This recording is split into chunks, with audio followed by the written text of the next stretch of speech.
just like listening to the customer base, hey, we love your gummies, but we want something sugar free. I loved this CBD balm, but I wish it was, a little bit more lotion like. Just listening to what our customers are saying, or even if we can't make the change, explaining to them, we can't make this product in-house, but maybe here's where you could find it, or here's something similar that we do make. What's going on, everyone? Brandon back at it again. In this episode, I interview Karen. She's located in Muskegon, Michigan, and co-owns IndiGrow Dispensary. She's an attorney by trade, and her legal career has been focused on helping disabled and injured workers. In this episode, we talk about her keys to running a successful dispensary, her marketing mix, and the importance of branding, how she goes to retain and hire good employees, and also the importance of the skill of business itself. You're not going to want to miss it, and I'll see you over there. Karen, welcome to the Dispensary Marketing Podcast. Thanks for hopping on the show.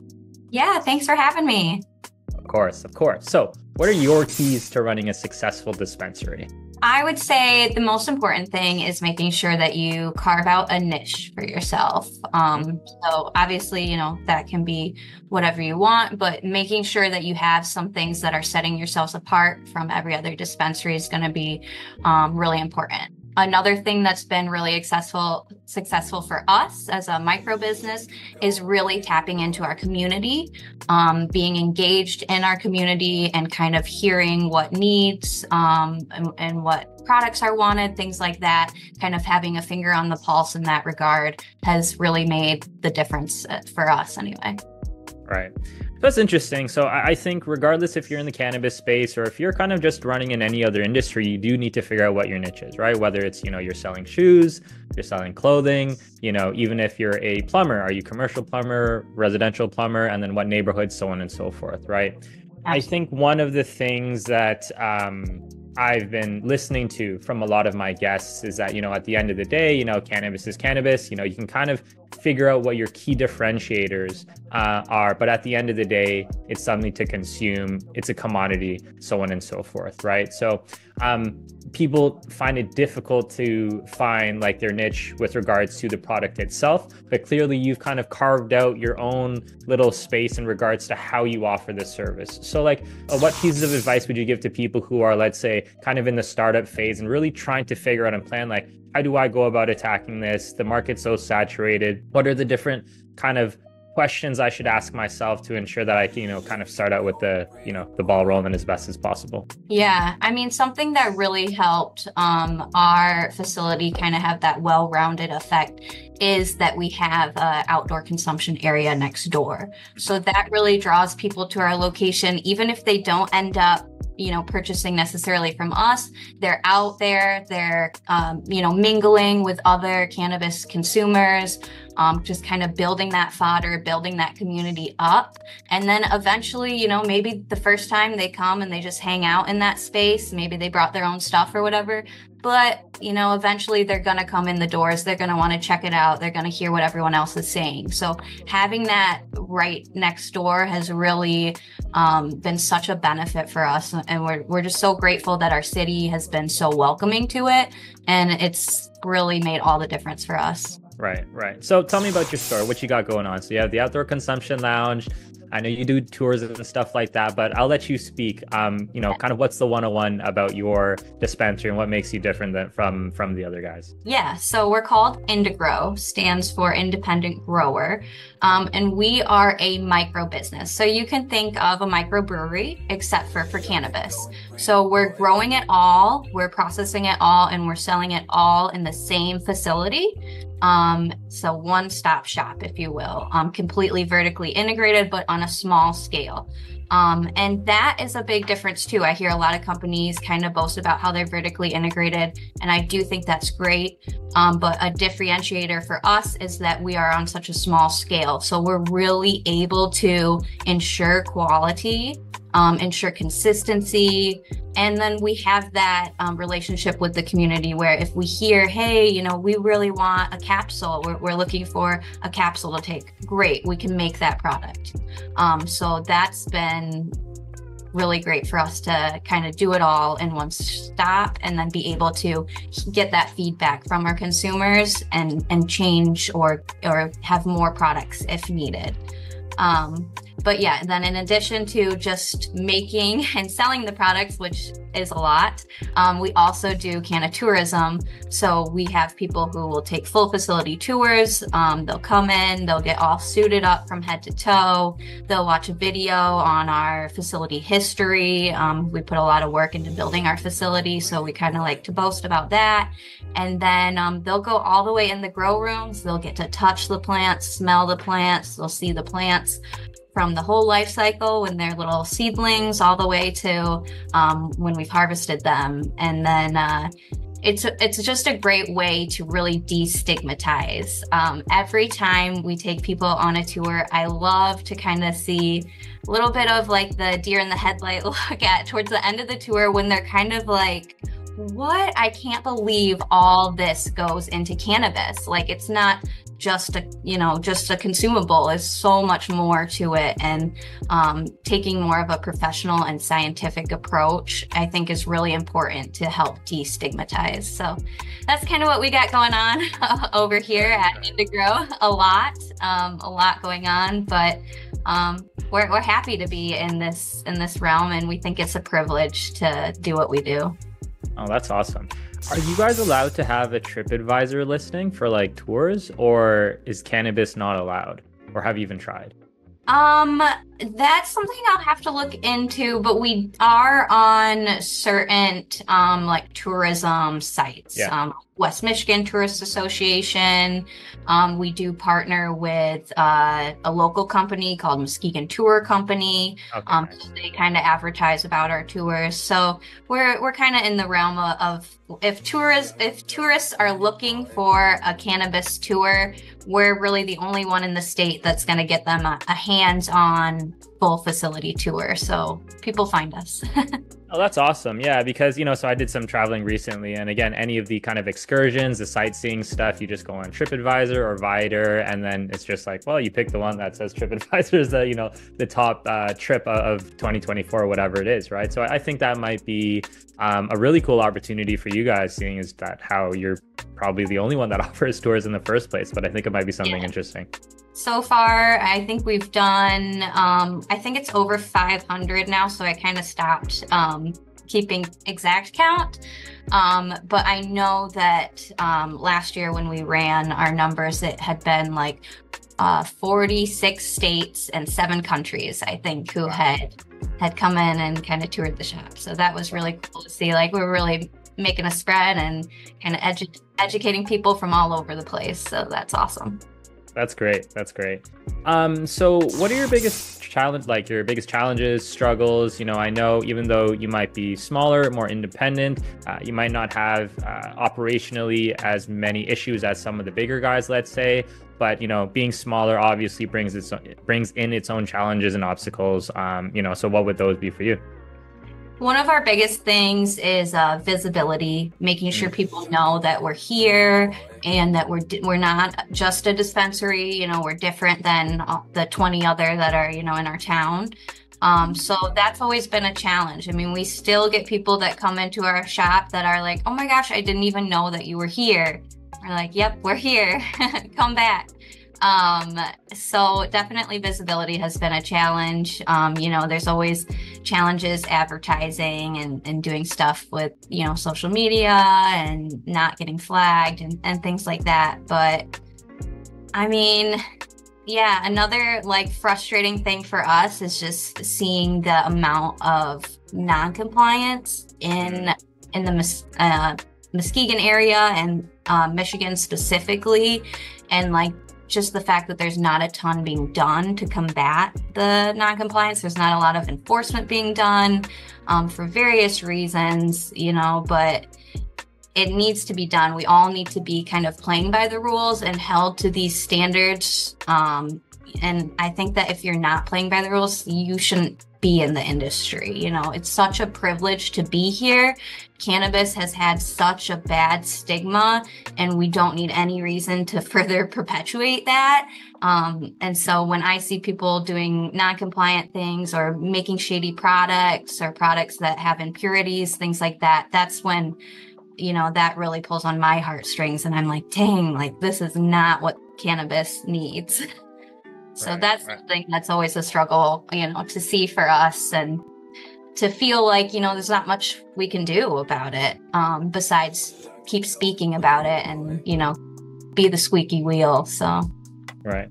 I mean, yeah, it's really tricky, right? You have, kind of your good players, your neutral players, and then your bad players in the space. And again, I think just because, cannabis is just in such a, it's still a new industry, right? Sure, it's been around and stuff like that, but, it's still federally illegal, right? So, we're talking about a product, a industry where there's a lot of movement going on, and there's a lot of saturation in the space. And then there's also a lot of opportunity, right? And with a lot of this opportunity comes people who maybe want to shortcut it, or maybe thinking more short-term than long-term. It's like, how do I extract as much as I possibly can from this space before I'm not allowed to do it? Then I'm just going to kind of hop on to the next thing, right?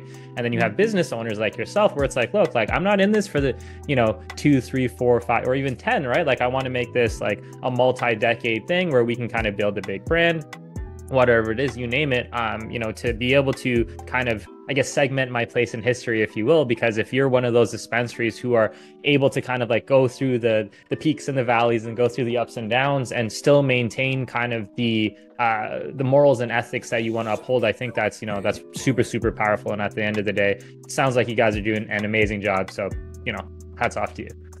Thank you. Yeah, we definitely are out here trying our best, and we've been focusing a lot on also being activists, as well as wearing our multiple hats within the business. So it's just, the fight continues. Right. One foot in front of the other, right? Yes. So you mentioned before how, because you're so small, people just might not even know you exist in the first place, right? But obviously you do some good things to ensure, that people can come in, or else you wouldn't really have a business, because if nobody knew you existed, then you wouldn't be able to sell anything, right? So on the marketing side, like what does that look like for you? What's your different marketing mix to bring in customers? Well, we've done a lot of different things in the past. We've done the billboards, we've done mailers, we've done, all sorts of social media campaigns or online advertising campaigns. But yeah, I think what I've said before is like really tying into the community has made a difference for us. Like that word of mouth recommendation really spreads and is a lot more meaningful. Everybody knows of all the dispensaries in town, but if somebody recommends a dispensary, to one of their friends, then your ears are a little more peaked. So doing things to touch in the community have been honestly our biggest marketing strategy. So we do things like Can a Parent classes, where we once a year we have a class specifically geared towards parents who are consumers, and they're curious on how to keep their kids safe, how to have conversations with their kids about cannabis, things like that. And then we have all sorts of community events that we put on, sponsoring expungement clinics, things like that, just really being involved in the community so people want to support us. We're not just the, whatever name dispensary down the street. We're part of the community, and we're contributing to positivity in the community, to positive impact. So it's hard for the people in our community who, even though they might not like cannabis, maybe they don't use cannabis themselves, it's hard for them to poo-poo our company or, kind of shoo us away and give us that stigma that typical dispensaries have, because we bring such a high level of professionalism and involvement in the community. It's just harder to ignore us, I think. Right.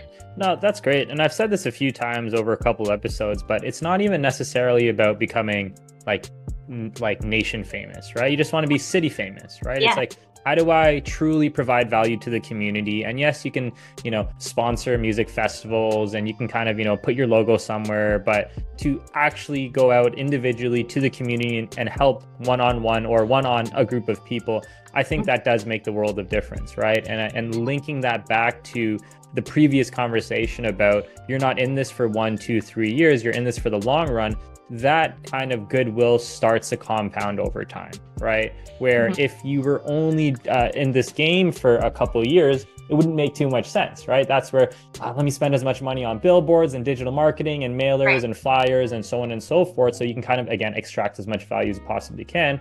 But doing this allows you to really solidify your brand in a specific area. And a big topic of conversation that I've been having as well with my other guests is also regarding like, what does federal legalization look like? Like, what does it like, great, fantastic. I think everyone is in general, greater than 50% likelihood that this is probably the way to go, right? But aside from that, that also opens up the playing field across the board, right? And we don't know what that looks like either. And ultimately, I truly think that brand is the thing that is going to allow you, maybe someone that's smaller, to be able to fight against kind of the people with the really, really deep pockets when things really open up. So it sounds like, you're doing an excellent job with that as well.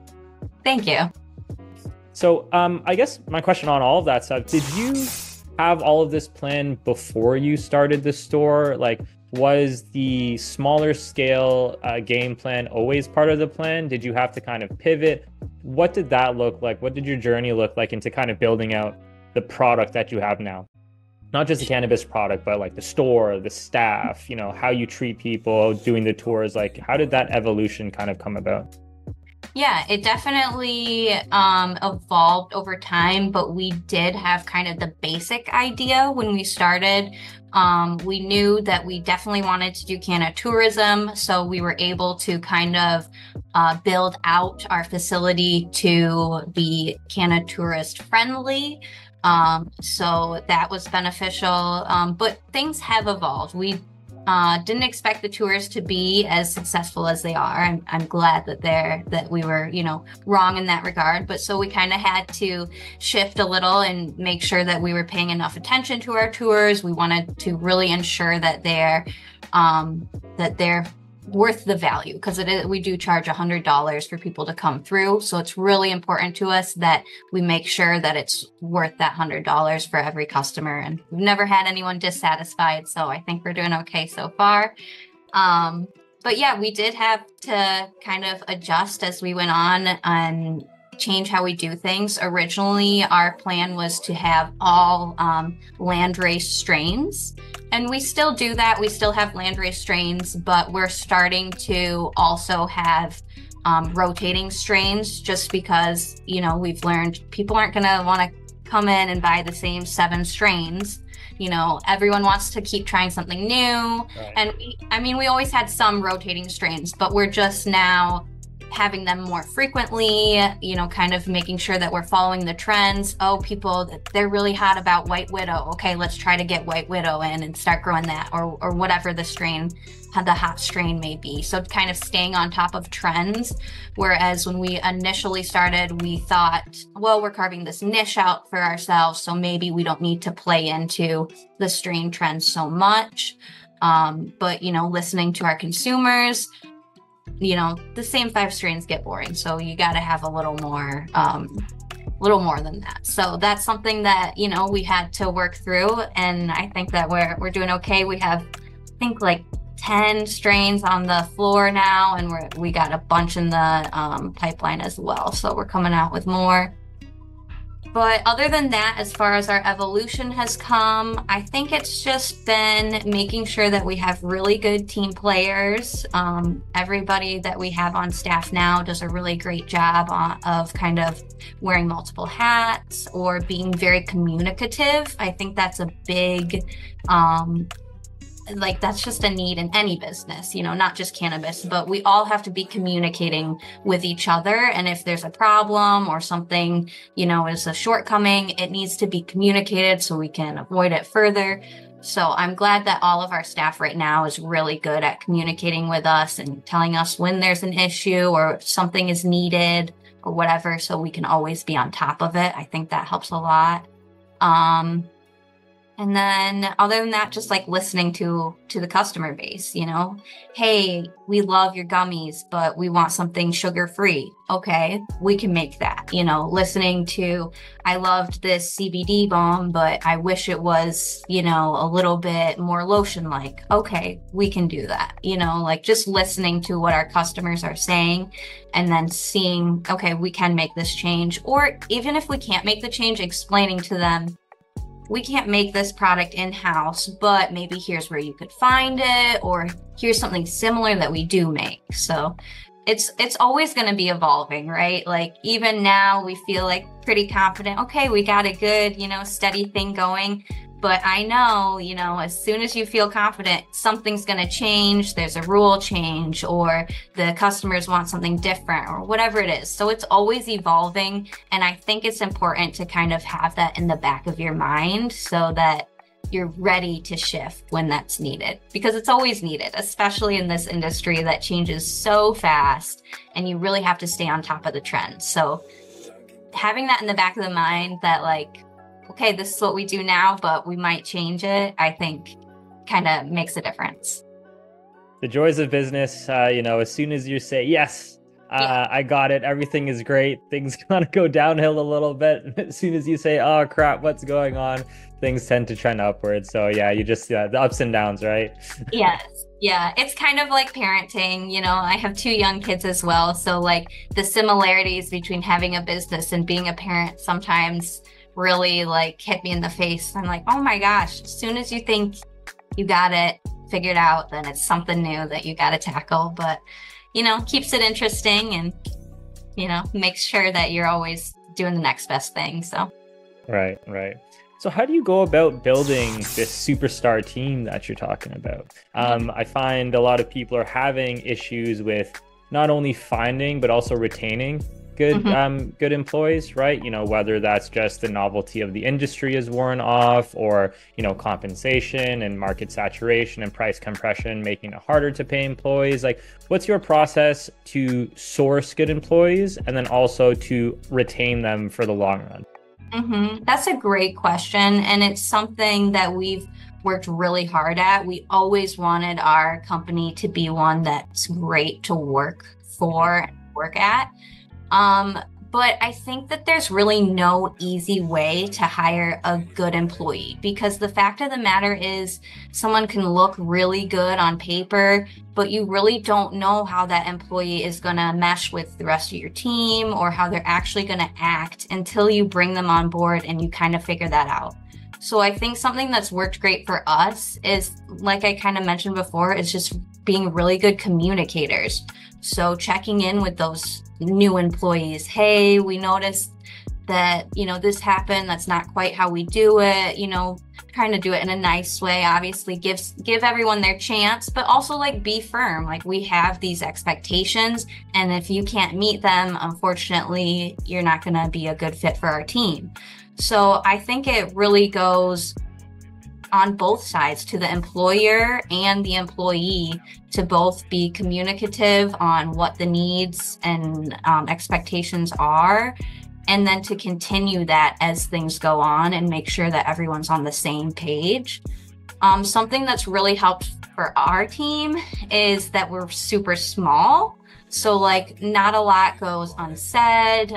Everyone kind of knows what's going on because there's so few players. Originally, when we started our business, we did not have such a small team. We had a large team just because we thought that's what we needed. And so, we wasted some money on unnecessary employees or employees who didn't really have the heart or the passion to, be in this industry. So we kind of, learned that the hard way. But I think that the players that we have on now are really passionate, and they're here for the long run. They see the difference in our company versus, okay, I could be a bud tender down the street at any of the other 20 places, but I want to sell a product that I'm proud of, so I'd rather be here, even though it's the same price as what they pay over there. It's a better job because you're pushing something that you're proud of and that you have a part in making. All of our staff like our bud tenders, they train in the back as well. The bud tenders know how to trim. They know our harvest procedures. They know, they're not going to be growers, of course, but they know kind of generally how we grow, because how else can the bud tender pass that to the customer who wants to know about the product that they're going to put in their body? Instead of playing a telephone game, now our bud tenders actually know, oh, I know how this is because I've done it myself. I've helped make the gummies, so I can tell you how they're made. So just, I don't know, being a tight-knit team, it just kind of happens over time. And it wasn't easy, we definitely had our struggles, and we made some mistakes, and we hired people who ultimately didn't end up working out. But I think that that's part of the game and part of the growing. But yeah, I still have not found a great strategy of just hiring them, and they're just great employees right off the top. I always joke with some of my good employees, I wish I could just clone you and hire another one of you. But I think it takes time, like we said, it's a new industry. So the employees are learning as well, right? There's some bud tender courses, of course, but there's not an official bud tender course, there's not it's hard to say, okay, you need 3 years of industry experience. Some people don't have that because it's such a new industry. And, sometimes that's good, sometimes that's bad. Right. Do you find yourself hiring more for good fit or better skill? Obviously both in an ideal world. But if you had two options, one person who is, better skilled, whatever that means, better customer service, can grow better plants, and they were, maybe not culturally the best fit, right? Or somebody that's more culturally the best fit, but maybe not as skilled. Do you have a preference of which you would normally take? I think it definitely depends on the position, since, we have so many positions here where it's more back of house. I think that we're hiring more skill based because they're so plant touching. I think it's really important that we know that they have those skills. Whereas if it's more front of house, maybe we're hiring for a bud tender, we're probably going to look more on if they're just a good fit in general. And the idea is maybe we can train them up on, the bud tending skills that they may be lacking or whatever. But I have to say, out of all the employees that we have, I think it's a good mix. We have some who they came from the industry and they've been in the industry for a long time. And then, we have others who weren't in the industry. They're just, cannabis users who were passionate about cannabis and kind of saw this as a transition for their own career. And I don't necessarily hold that against someone if they're new to the industry. If they're a good worker, then, I think the experience can maybe be made up. Right. But before we continue, if you're listening to this podcast, then you're probably interested in learning how to better market your own dispensary. I've got the perfect thing for you. Every Monday, I release a completely free newsletter where I send out advanced marketing and SEO strategies sent directly to your inbox. These strategies are a little bit too advanced, so I don't normally post it on social media because it can come across as a bit boring, but these strategies will significantly push your dispensary forward in ways that you couldn't even imagine. If this is something that you're interested in, please check out the links in the description below. You can sign up for the newsletter. It's completely free. It's designed to be read and consumed in 4 minutes or less, and you can unsubscribe at any time. So if you hate it, and if you hate me, you can go ahead and leave. I'll see you there. Go check out the links in the description below. I'm assuming that when you hopped into this space, you weren't this omniscient person that knew everything, all the ins and outs of everything that needed to get done, right? So when you were hiring, how did you know what to look for when you were hiring people for the skills that you also didn't have? That's a great question. I think part of it is realizing the skills that you don't have. And I think that some people struggle to realize that they don't have certain skills. And going into this whole adventure, we knew right off the bat, even though, we grow at home and we've dabbled in growing, were not growers, and we needed to hire a grower that has very good experience. And so finding that person, took a long time. It took many interviews. We had one grower originally, and then we transitioned to our junior grower actually being our head grower.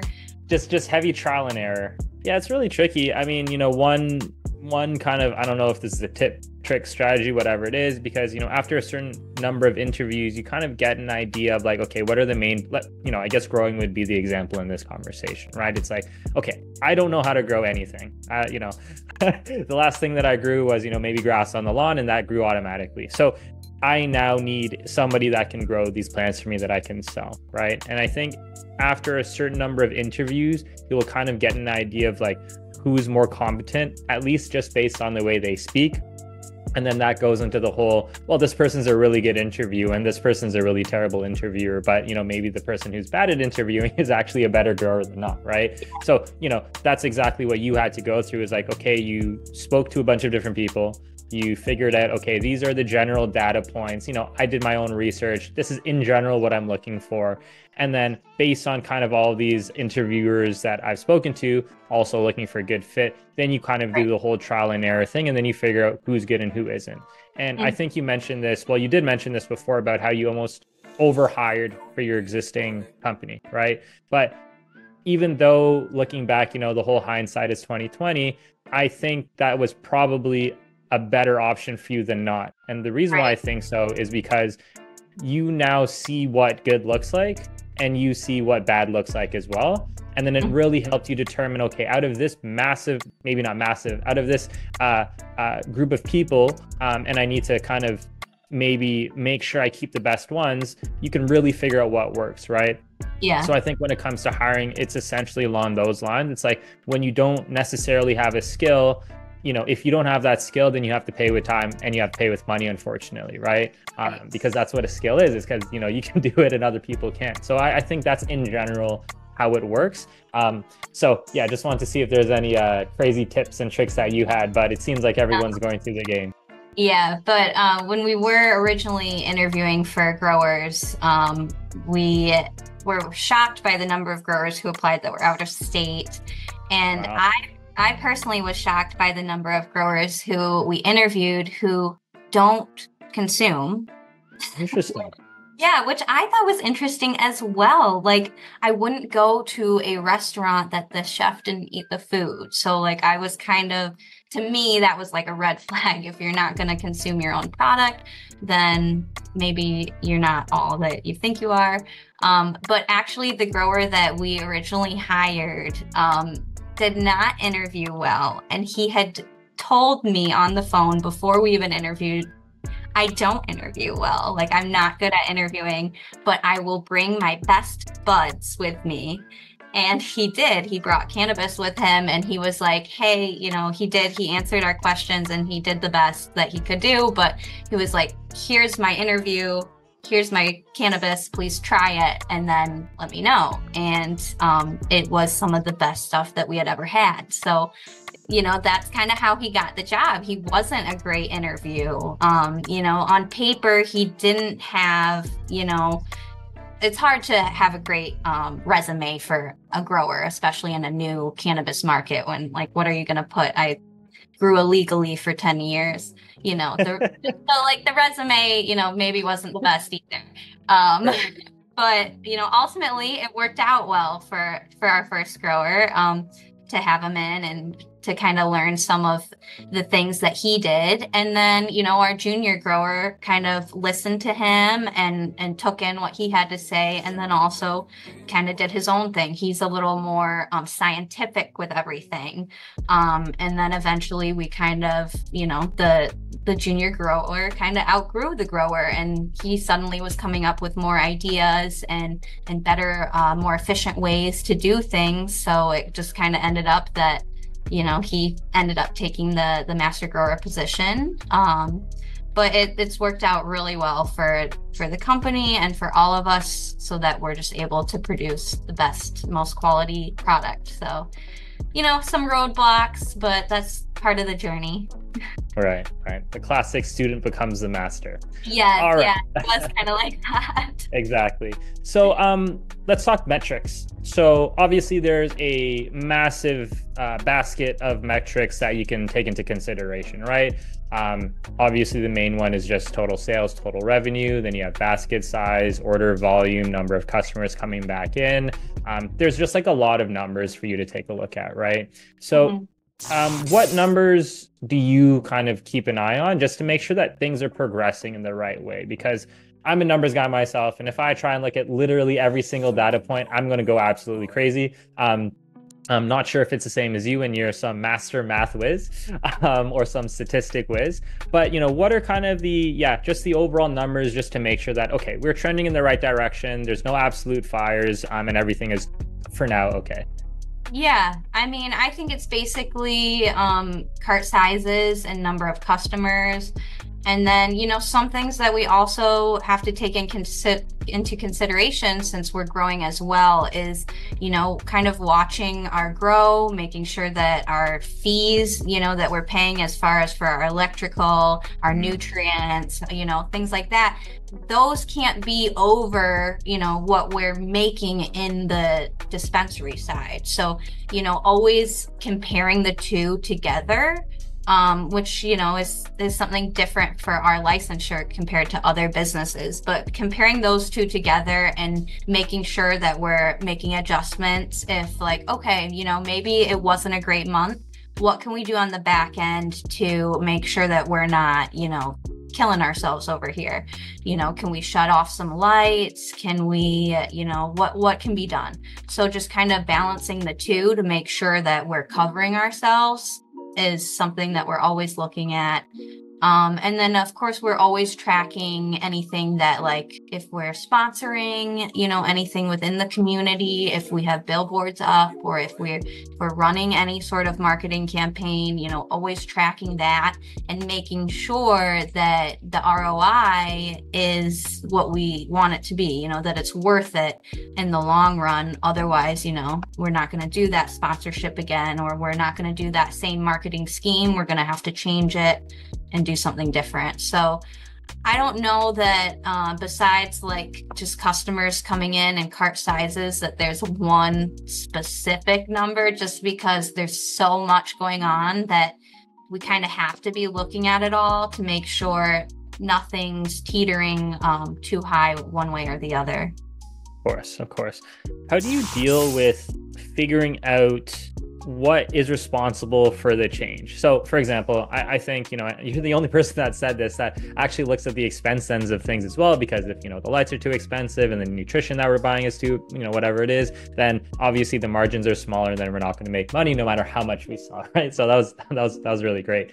But on the other side, right? So I think a theme of all of these episodes or these interviews is also, kind of market saturation, price compression, taxation, so on and so forth, right? So let's just say we just use a very simple number of $10,000, right? So let's say every single month you're hitting $10,000 a month. And then, for example, you see a dip, right? And then you're not too sure what the next action is, so you don't really do anything. And then maybe you see a little dip again. So it goes from 10,000 to 9,000 to 8,000, and then maybe it goes to 8.5, and then it stays at 8.5, right? At what point in time do you kind of hit the internal panic button to figure out if there's something you need to do, if the market's changed, if you need to adjust your marketing strategy?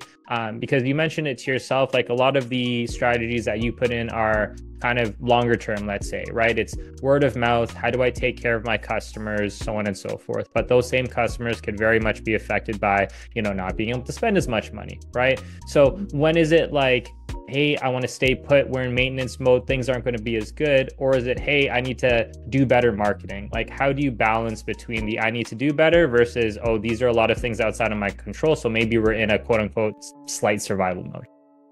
Yeah, I think it's just constantly kind of being in tune with those numbers so that you're able to Sure. recognize, like sometimes we'll have that, like, hey, it seems like it's a little slow. What's going on? And then we kind of like look around. Oh, there was an event in town. So everyone maybe was at the event, or, it was just It's just back to school, so maybe they don't have a lot of extra funds because, everyone's getting the kiddos all their stuff. After New Year's, they spent their money on, okay. Exactly. Yeah. So looking at the numbers and then looking, is there something that we can tie to this dip or is there not? If there's not, then maybe that's when we're like, oh crap, do we need to do something? Let's really look around. Do we need to save any money on the back end or what's going on here? But usually if we can tie it to, you know what, I think it's just because, they just spent all their money at Christmas or whatever. If we can tie it back to something like that, we usually feel pretty comfortable just kind of saying, you know what, let's give it a couple days or, maybe a week and let's see where we're at. But I think, yeah, you really have to be in tune with those numbers because, 2 bad months in a row, that's really going to hurt you. So making sure that you're on top of it. And if you see a bad month, what can you do to make that next month a little bit better to kind of even it out over the long run? Makes sense. Now, what about resources you learn from? So, again, we spoke about how, you didn't know everything when you first started the business, right? So are there any like YouTube channels that you look at, any books that you read, any mentors that you communicate with? Like, what are some of your favorite resources to learn from?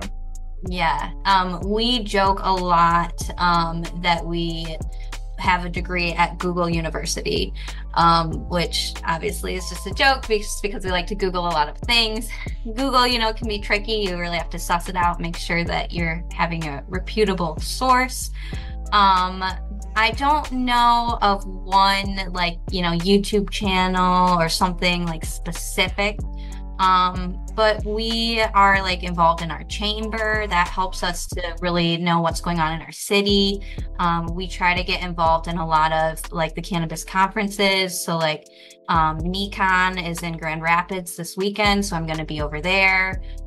There's a cannabis law conference that I go to every year. I'm an attorney as well, so I like to make sure that I know what's going on as far as on the legal side.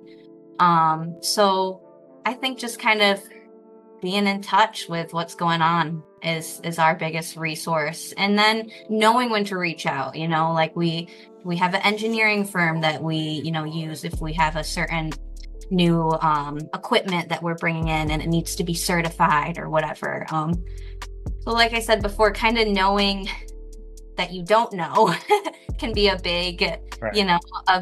Something that can help you a lot. Knowing your own limits, I think it helps a lot. So Right. Ask for help, and that's something, unfortunately, in this industry, sometimes we're all like real secretive and we don't want to share. And that's something that, IndiGrow would love to change. So we like to share, we like to be involved. We're not trying to, give away our gold or anything, but we like to help other people. We got another micro that's close to ours that we try to touch base with them, make sure they're doing okay, see if we can collaborate with them. So yeah, I think it's just knowing when you don't know and then trying to find someone who has the reputable skills that you need and connecting with that person. Right. I mean, self-awareness, I think, is one of the most important skills to have. And then resourcefulness to be able to figure out the answers to the questions that you ask yourself that that you don't have the answer to yourself. Yeah. It helps too, that our team all kind of communicates with each other. Like at least once a month, we're all sitting down in the same room talking about everything that's going on. Here's what we're doing now. Here's what we're going to do next. Here's our goals, everything. And I just think that helps because then if there is something that, maybe we need an outside resource on, maybe one of my crew already knows someone. Or they have, they've heard in the community that this is a really good, HVAC company or, like whatever the issue may be. I think just all kind of sitting down and button heads with each other every now and then and again really helps. Right. We spoke about this a little bit earlier, but, the things like taxation, market saturation, so on and so forth. What are the things you're doing to kind of deal with those things that are more so outside of your control? Well, there's not much you can do about taxation. Right. Don't try to avoid 280E because they'll get you anyway. If Um, not now, then tomorrow. right, yeah, so don't even mess with that. I'm not sure. I guess, just being an advocate is something that, we're very passionate about here at IndiGrow. If we're not the ones to speak up and let, the industry or the consumers or whoever, if we're not, making noise about the problem, then the problem's not going to be fixed. So I guess as far as that goes, we just try to advocate for, federal legalization or, lobbying efforts and things like that, I guess is where I would kind of go. Not that we have a ton of time to do all that, but Right, right. So that brings me to my next question is where do you see the future of the cannabis industry headed? yeah, I am hopeful. I want to be hopeful, but I think that it is a scary time. Because it's great that we have this federal legalization or rescheduling up for, hopefully that will happen. But even that maybe isn't the right move for cannabis. I mean, it is a move in the right direction. But if it's Schedule 3, how do recreational businesses kind of play into that is a big question. So I don't know. I'm hopeful that, those of us who are really passionate will continue to be passionate and continue to speak up and hopefully set the market to be where it needs to be. I think it's scary, all these like conversion oil stuff that's happening, the THCA flower that you can get mailed all across the state, that sort of stuff is really devaluing the cannabis market, the true cannabis market, who's doing it legally and compliantly with their states. So definitely tackling those issues is something that we need to do moving forward. And as always, we also have to be aware of, the history of cannabis and that it's really impacted, minorities, and making sure that we're not leaving them behind as we move forward in this industry, I think is really important. It's a privilege that we're here. And so doing things like expungement fairs, making sure people aren't locked up for cannabis, making sure that every person, has access to enter the cannabis industry. I think things like that are also important to keep in mind as we move forward, not to lose sight of those things. Because, it's because of those trailblazers that we're even here today. So let's all move forward together, I guess, is what I would say. Right. 100%. So I have this cool little segment, at the end of our show where we ask the previous guest a question that they have for the next guest. Obviously, they don't know who you are, and then you can go ahead and ask the next guest, what question you might have for them. So this is from Franny Tracy from Franny's Pharmacy. I think they own about 7-ish locations, North Carolina, Oregon, so on and so forth. So her question is, what previous experience, if you had any, before starting a dispensary, did you have?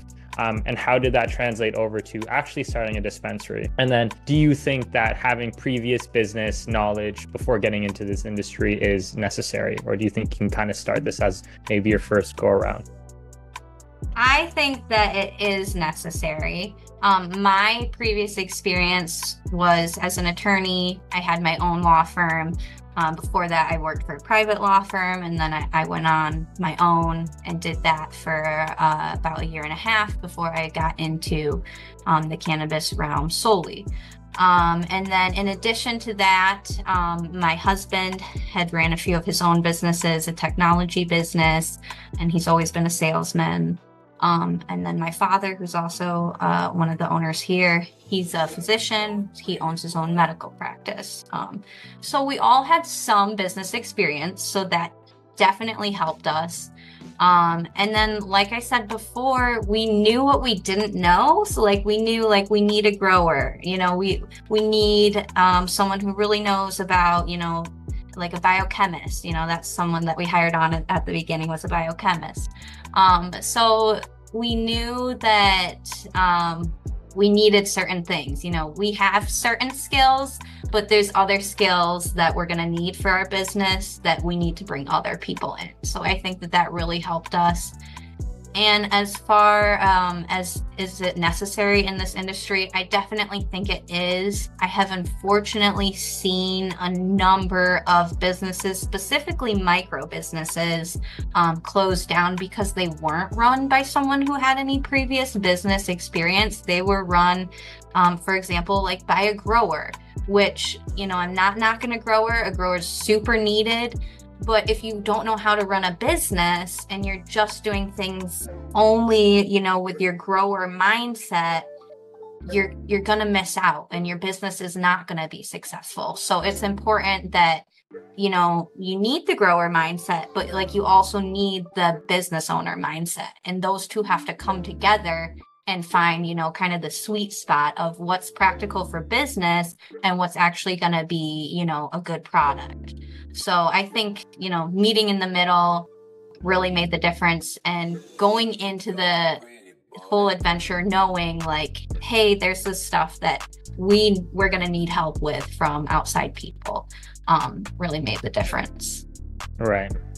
I mean, having business acumen is, like you said, probably one of the most important skills, because like you said, if you don't have the skill, you pay with time and you pay with money. And if you don't know how to run a business, you pay with a lot of money and a lot of time, right? So that business acumen at the beginning, and it seems like you have a really good team, you know, staff aside, husband, father, that's able to kind of like, you know, provide some good insights. And then also I find provide reasoning to their insights as well. Because you don't just want somebody that says, well, I think this should be the way. And then you ask why. And they're like, well, that's what I think, right? Like you need someone to say, hey, well, I think we should do this because of, you know, I did this in the past in A, B, C, D, E, F, G, right? And it's super, super helpful to be able to use those skills and push that forward. So absolutely right. Absolutely right. And it comes with challenges too. Like, you know, we didn't own a cannabis business. So, you know, there's different things. Like my father would sometimes, you know, oh, we do this in my medical practice. It's like, okay, well, that doesn't quite translate, you know. Okay, maybe I did certain things when I had my law firm, but it doesn't really translate. So, you know, knowing the differences and being able to kind of suss those out as well, I think is going to be important. 100%. And yeah, starting any cannabis business, I don't think is a beginner business. Even the, you know, most seasoned entrepreneurs, let's say, are having a bunch of problems because there's just so many things, again, as we spoke about before, just outside of our control that we can, you know, even things as simple as getting your social media accounts getting flagged and suspended, right? Like, you know, if you look at any marketing 101, it's like start up an Instagram, a TikTok, a Facebook, like whatever it is. And it's like, okay, I started it up, I got a couple followers, and then boom, you know, all that information is gone, right? You're blocked, you know, you're blacklisted, you're suspended, you're shadow banned, whatever it is. And then you're kind of stuck, you know, trying to figure that stuff out. So yeah, you're absolutely correct. So what question would you have for the next guest that I interview? Yeah, so I guess I would want to know how different dispensaries are kind of vetting their products and making sure that it is a quality product that they're selling. And then I guess to kind of piggyback off of that, when they're selling, you know, super quality products, what are they doing to differentiate that product from maybe other products that aren't as quality? You know, something that I see a lot from my perspective is there's a lot of disconnect between the dispensaries and the grower.